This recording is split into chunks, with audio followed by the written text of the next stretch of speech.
Donda is the much anticipated 10th studio album from rapper, producer, Mr. Kanye West. An album that needs very little introduction. Its road to even existing has been lengthy and tumultuous at best. Starting with the now non-existent promise to release Yandy in late 2018, Kanye's change into becoming a born-again Christian, and that culminating with the release of Jesus is King in 2019. An album that was mostly made up of modified / stripped back tracks from Yandy that we got to hear through various leaks. It was easily Kanye's least widely beloved album up to that point. Many of the songs that we heard through the leaks from Yandy sounded as if they were either almost about to be finished or completely finished, and they had just been clawed at and stripped back so much that they, for the most part, really lacked a clear sense of focus and vision aside from the strong religious imagery. Nonetheless, in 2020, Kanye was supposedly teasing the release of a new album called God's Country, with the first single being Wash Us in the Blood with Travis Scott. This was a much grimier and darker version of Kanye's embrace of all things religious and Christian. There were rumors starting to circulate that this version of Christian Kanye was more akin to sounding like Yeezus than Jesus is King. Then, pretty much out of the blue, the title had changed to Donda. We had this new surreal artwork, and we had a date, I believe it was the 24th of July last year. That date came and went, and we heard very little since then in regards to an alternate release date. In fact, we pretty much heard nothing on the album front until last month, when this out of the blue listening party was being promoted on various social media platforms, and tagged along with it was a proposed release date.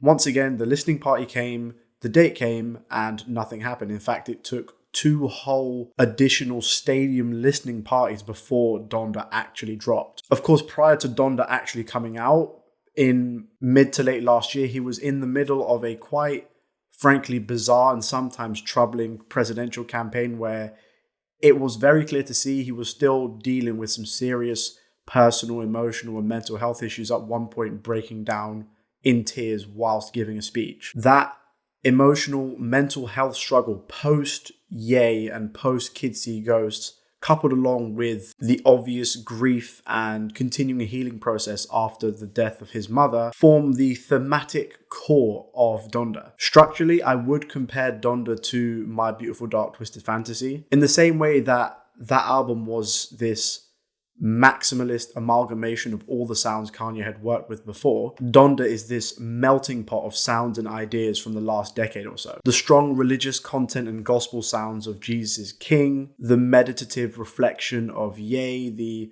emotional raw vulnerability of Kids See Ghosts, the scatterbrained, rough around the edges aesthetic of The Life of Pablo, and even at times the harsh, cold, bare-bone sounds of Yeezus. What I feel Donda is Kanye's attempt at both a victory lap of his career, as well as this humongous document on healing and battling with personal tragedies. As a result, pretty much every iteration of Kanye exists on Donda. Jail is the first proper song, and it sets the emotional openness and vulnerability of the album in motion. It appears to quite openly address his recent split with his wife Kim Kardashian. Sonically, I love how sparse and cold and jagged it is, how the fuzzy guitars just cut through every moment of it. The hook is anthemic, cathartic, and not to even mention that this is the first link-up of Kanye and Jay-Z on a song together in over 5 years. The relatively sparse aesthetic continues into the next song, God Breathed, although slightly more abrasive with some Yeezus-esque synths interjecting here and there. I think the ghostly vocals work really well. I love how minimal the song is, and the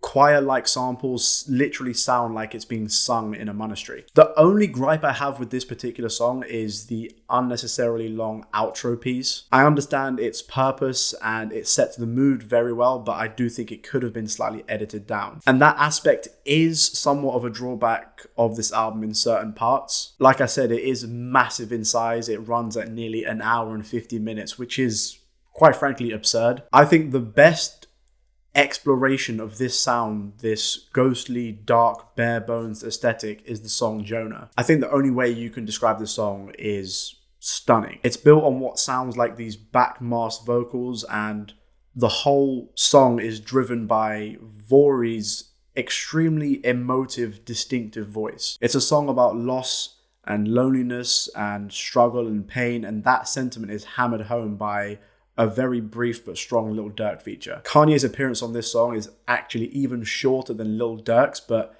I think it's fair to say that Vori completely steals the show. Speaking of star features, there are so many. It's jam-packed, a bit like the life of Pablo. Playboi Carti and 5 Year Foreign on Off the Grid provide the album's most explicit, straight-up banger track. Carti goes absolutely fucking crazy over this amazing beat. The only downside to Carti being on this song is that there is not enough Playboi Carti on this song. He's animated, he's emotive, he's hilarious. He matches the energy of this brooding beat perfectly. 5 Year Foreign comes in as the song starts to morph from this dark trap banger into a full-on drill song. He has this extremely lengthy, extended feature that I think is the best I've ever heard him rap. Kanye comes through towards the back end of the song with some of his most inventive and witty bars and flows of the entire album. Despite the bar, I talk to God every day, that's my bestie, they're playing soccer in my backyard, I think I see Messi. However, the rest of his verse is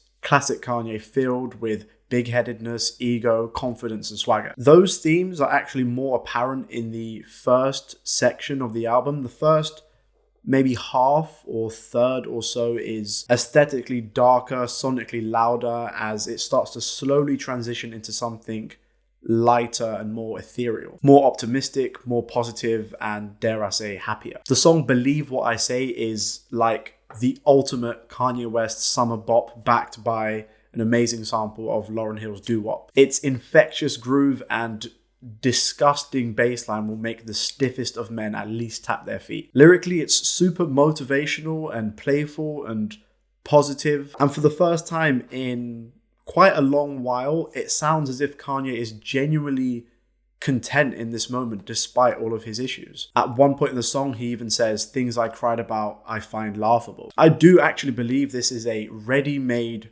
radio hit. It's catchy, it's breezy, it's light, and most importantly, it's fun. I don't think we've had a more overtly fun Kanye West song in years. Remote Control is another more relatively light-hearted song with an extremely catchy hook. Got it on remote control. Like many of the songs on this album, the synths are watery, the drums are unconventional, and it's structurally sparse. It's a song about Kanye's faith and his faith in God that he'll take him to the places that he needs or he feels that he needs to get to. Young Thug has an amazing standout verse with his usual expected idiosyncrasies and ad-libs and vocal contortions. The song bizarrely ends with a sample of this monstrosity. I am the glob glow gab galab, the schwabble double wabble gabble flibber blabber blab. I'm full of schwibble glibber kind. I am the yeast of thoughts and mind. I have no idea either. However, I do have to mention that there are some unfortunate drawbacks to this album that cannot be ignored. Like I said, for one, it is ridiculously long, and also I've picked up on, I feel, a couple of technical issues with some songs, whether it's the mixing of certain voices or how crisp and clean certain drums sound. The song Tell the Vision, which actually features no vocals from Kanye, only from Pop Smoke, is a downright dud non-song. It's a variation of the track of the same name from Pop Smoke's last posthumous album, Faith, which happens to also feature Kanye West. Pop's vocals sound downright awful in terms of the mix. It sounds tinny as hell. The drums sound terrible. It's hardly even a song, and I'm genuinely perplexed as to why this was even included, especially when it's standing shoulder to shoulder with other songs that have clearly been worked on for such a long period of time. The part twos towards the end of Jail, OK, Junior, and Jesus Lord add very little for me, aside from more Playboi Carti on Junior and Jadakiss's verse on Jesus Lord. Speaking of Jesus Lord, this is the thematic, emotional centerpiece of this entire album. At almost 9 minutes in length, it is Kanye in this space where it sounds as if he feels he's ready to be the most emotionally raw he's been in years. It's all about this test that it sounds like he feels he's going through, levying his strong faith and religion against all the tragedy in his life. He touches on a wide range of topics, particularly the loss of certain friends in his life, his deteriorating mental state, but most importantly, the loss of his mother and the brutal effects of grief that have plagued him ever since. He calls her the life of the party and how the light went out after she had passed away. And he, at one point, literally questions whether Jesus Christ himself can bring his mother back for him. He then goes on to muse about drug and gang violence and how their tragic cycles end up hurting a multitude of different people. For me, this feels like a spiritual companion piece to Real Friends from Life of Pablo, perhaps even more vulnerable and accepting. The only thing I wasn't sure about with this song was the extended outro from Larry Hoover Jr., but I did quite appreciate the frank discussion on how brutal incarceration can be for family members. Jay Electronica's usual captivating, religious-heavy bars are striking as ever, and his feature on Jesus Lord makes the most sense out of any feature on Donda. New Again immediately follows Jesus Lord, and it's a welcome change of pace after the tragedy of that song, with Kanye in a place of acceptance of